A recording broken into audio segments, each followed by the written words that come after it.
নবীজি বলেছেন, আমি যাদের অভিভাবক আলীও তাদের অভিভাবক। আবার এটাও রাখতে পারি মুহাব্বতের প্রেমিক বা মহিব প্রিয়জন। নবীজি বলেছেন, আমি যাদের প্রিয়জন আলীও তাদের প্রিয়জন।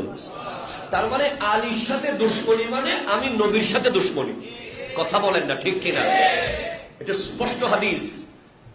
লা ইয়াজতামিউ হুব্বু হাউলাইল আরবা ইল্লা ফি কলবি মুমিনিন। এই চারজনের ভালোবাসা একমাত্র মুমিনের কলব ছাড়া অন্য কোন কলবে চারজনের ভালোবাসা এক হতে পারবে না। হয়তো দেখবেন কারো কলবে একজনের ভালোবাসা আছে, তিনজনের নাই। কারো কলবে তিনজনের আছে, একজনের নাই।